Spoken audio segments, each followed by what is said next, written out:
Avec Thibault Le Chavega, troisième vice-président de la CTG, notamment en charge des questions européennes, des fonds européens, mais aussi des dossiers qui sont liés à l'économie et au financement. Thibault Le Chavega, le dossier, le prix des carburants, de l'essence, 1,87 € en novembre en Guyane. Aujourd'hui, la CTG, ça fait partie justement des poids lourds, si on fait la répartition des prix de l'essence, quasiment 70 centimes pour le sans-plomb. Est-ce qu'il y a une solution qui peut être trouvée, un effort financier qui peut être effectué par la collectivité territoriale pour justement améliorer ou alléger cette pression liée au prix du carburant? Alors nous, le débat il est ouvert sur la question des prix des carburants. C'est vrai que les prix ont énormément augmenté du fait de l'augmentation du coût des matières premières. L'augmentation des prix des carburants n'est pas due à l'augmentation des taxes qui sont perçues par la CTG, mais bien à l'augmentation du cours du brut. Nous, ce qu'on dit, c'est qu'on est ouvert à ce qu'on débatte sur la question des prix des carburants, on est ouvert à ce qu'on débatte sur le prix, le coût des taxes, mais il faut que le débat soit éclairé, il faut que l'on comprenne de quoi on parle. Les taxes qui sont perçues par la CTG, elles nous permettent de financer des écoles, elles nous permettent de financer des routes. Nous finançons, investissons 150 millions d'euros chaque année au service de la Guyane, au service des Guyanais, et les taxes que nous percevons des produits pétroliers représentent à peu près 70 millions d'euros, donc une part non négligeable de ce que nous sommes capables d'investir. Si on baisse la taxe locale sur les produits pétroliers de 1 centime, ça veut dire 1 million d'euros en moins dans les caisses de la caisse de la CTG. Donc 10 centimes en moins, par exemple, c'est 10 millions d'euros. Donc on voit que très rapidement, une baisse, ça peut avoir des conséquences très fortes sur nos capacités d'investir. Mais ça ne veut pas dire qu'on ne peut pas en parler. D'ailleurs, le président de la CTG a missionné ses équipes, ses élus. Il y a un élu qui est en charge des questions fiscales, des questions budgétaires, c'est M.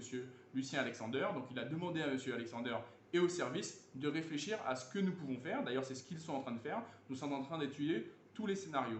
Mais ce qu'on dit, c'est que la question ne peut pas être abordée que sur la question des taxes, mais sur la question de sa globalité. Il n'y a pas que les taxes qui pèsent sur le prix des produits pétroliers, il y a aussi la question des marges. Nous, ce qu'on demande, c'est qu'il y ait une transparence sur la question des marges, notamment par exemple le coût de raffinerie en Guyane, il est de 22 centimes le litre, alors que dans l'Hexagone, il est de 7 centimes le litre. Il faut aussi se poser la question de pourquoi il y a une telle différence de prix.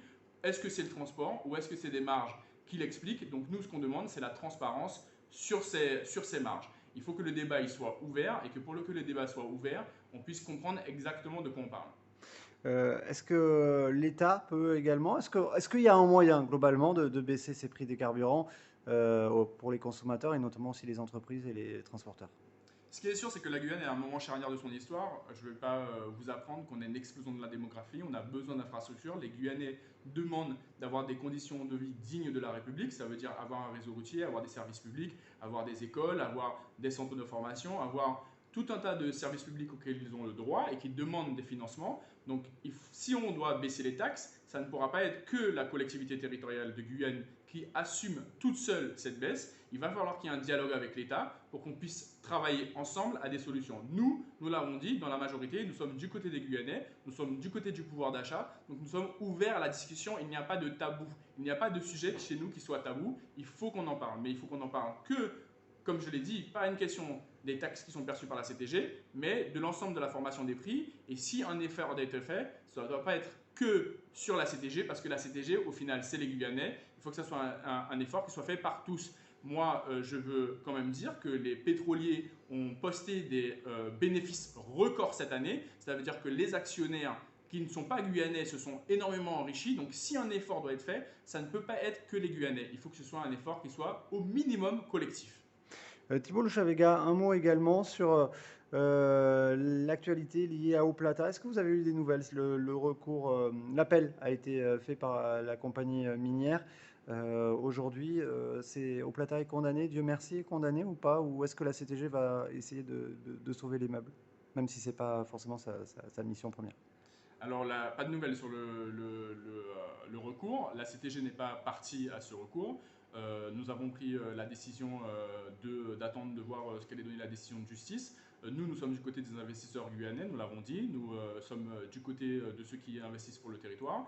Mais dans ce cas présent, nous ne sommes pas partis à l'affaire, donc je ne peux pas commenter sur cette affaire-là. Dans l'actualité également, il y a eu la dernière plénière. L'ancien président de la CTG a dénoncé le nouveau règlement intérieur qui a été adopté, parle de censure, de restriction de la liberté d'expression, de la parole. Vous avez limité justement le temps d'intervention des élus. C'est pour brider justement la parole de l'opposition, la parole de Rodolphe Alexandre? Moi, je trouve ça dommage que l'opposition ait décidé de polémiquer sur des sujets où il n'y a pas polémique. En fait, l'objectif, c'est pas du tout de brider la parole de quoi que ce soit, mais c'est d'instaurer une égalité du temps de parole. Parce qu'aujourd'hui, ce qui se passe, c'est qu'il y a une monopolisation du temps de parole par certains conseillers. Je ne donnerai pas de nom, c'est pas mon rôle, mais c'est vrai qu'il y en a certains qui monopolisent la parole. Or, nous sommes tous égaux, et donc pour que tout le monde puisse s'exprimer, il y a 55 conseillers territoriaux, et bien forcément, on est obligé d'instaurer une limitation du temps de parole à 3 minutes. Je rappelle qu'à l'Assemblée nationale, le temps de parole est limité à 2 minutes pendant les débats. Donc là, c'est 3 minutes. Comme ça, tout le monde peut s'exprimer, dire ce qu'il a à dire, que ce soit en Assemblée plénière, comme en commission permanente, excusez-moi. Mais avant ça, nous avons des commissions internes. Donc le débat, il est complètement ouvert, mais c'est normal. On ne peut pas fonctionner sans règle. Et donc la règle désormais, ça va être un temps de parole qui est limité par personne à 3 minutes. 2,7 millions d'euros pour l'agriculture en Guyane. Il y a la PAC qui vient d'être, la réforme de la PAC qui vient d'être adoptée également au niveau européen. Quel impact pour la Guyane? Et 2,7 millions d'euros, finalement, ça fait beaucoup, mais sur plusieurs années, ça fait peut-être pas beaucoup d'argent. Non, alors il faut savoir de quoi on parle. Si on parle des 2 millions qui ont été débloqués avec le gouvernement, ce sont 2 millions qui sont spécifiquement pour financer des 18 postes de techniciens qui vont accompagner la structuration de la filière. Donc ce n'est pas 2 millions uniquement pour toute la filière, c'est juste pour financer des postes de techniciens. Sur les fonds de la PAC, nous sommes en train de négocier actuellement l'enveloppe qui sera allée à la Guyane, mais je peux déjà vous annoncer une bonne nouvelle, c'est qu'elle sera en augmentation. On était parti sur une baisse. La réalité, c'est que l'Europe voulait nous faire une baisse des fonds alloués à la Guyane. Là, on a réussi à négocier une augmentation. On est en train de voir avec la Commission européenne, mais surtout avec les autres régions de France, parce qu'en fait, comment ça se passe, c'est que l'Union européenne donne des fonds à l'État qui confie la gestion aux différentes régions. Donc là, on est en train de négocier l'enveloppe finale avec les régions de France. On a une réunion la semaine prochaine à Bruxelles justement, mais je peux d'ores et déjà vous annoncer que cette enveloppe, elle est substantiellement en hausse. Merci. Non, petite dernière question pour conclure. On a rencontré le président de la SAFER, Christian Epailly, en début de semaine, qui a fait une conférence de presse. On l'a reçu également à MoNews. Il regrettait justement de ne pas avoir été prévenu que le président de la CTG, vous-même et le premier vice-président de la Chambre d'agriculture rencontriez le ministre des Outre-mer, Sébastien Lecornu, le ministre pardon, de l'Agriculture, Julien de Normandie. Il dénonce finalement une Guyane en ordre dispersé. Vous ne pouviez pas y aller ensemble, l'ensemble des élus et représentants du monde agricole? Alors, sur la question qui nous a emmené devant le ministre de l'Agriculture, c'est une question qui est quand même très spécifique, qui ne concernait pas la question du foncier agricole, mais qui concernait ce financement de techniciens qui sont dédiés à la structuration de la filière. Donc c'est un sujet sur lequel on travaille avec la Chambre d'agriculture.